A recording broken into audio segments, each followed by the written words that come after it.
1 year and 13 days ago, I lost my husband, Dave. His death was sudden and unexpected. I walked into a gym to find him lying on the floor. I flew home to tell my children that their father was gone. I watched his casket being lowered into the ground. I was swallowed in the deep fog of grief, what I think of as the void, an emptiness that fills your heart and your lungs, constricts your ability to think or even to breathe. I learned about the depths of sadness and the brutality of loss. But I also learned that when life sucks you under, you can kick against the bottom, find the surface, and breathe again. I learned that in the face of the void, or in the face of any challenge, you can choose joy and meaning. You will almost certainly face more and deeper adversity.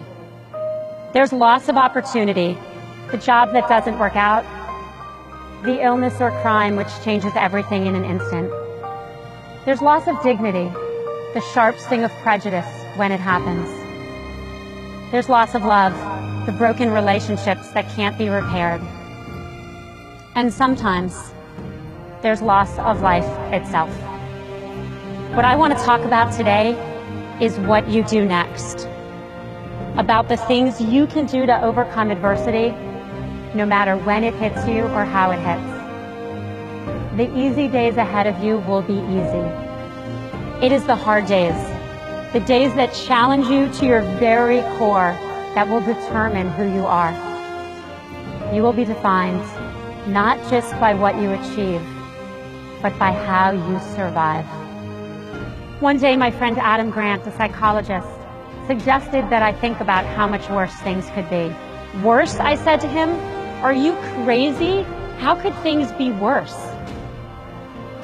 He looked at me and said, Dave could have had that same cardiac arrhythmia driving your children.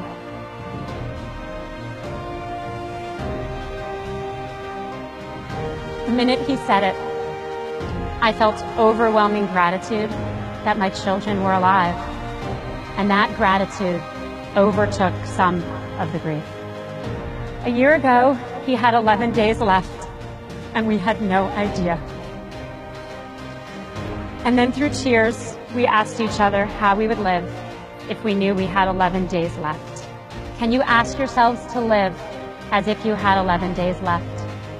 I mean, live with the understanding of how precious every day would be, because that's how precious every day actually is.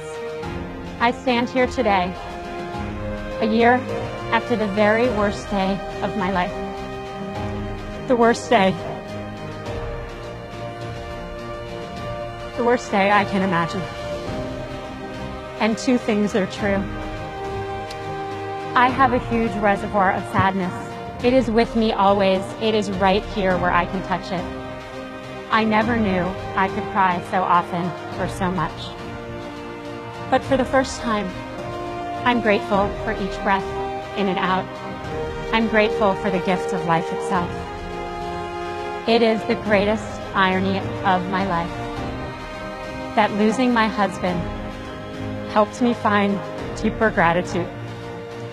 Gratitude for the kindness of my friends, the love of my family, and the laughter of my children.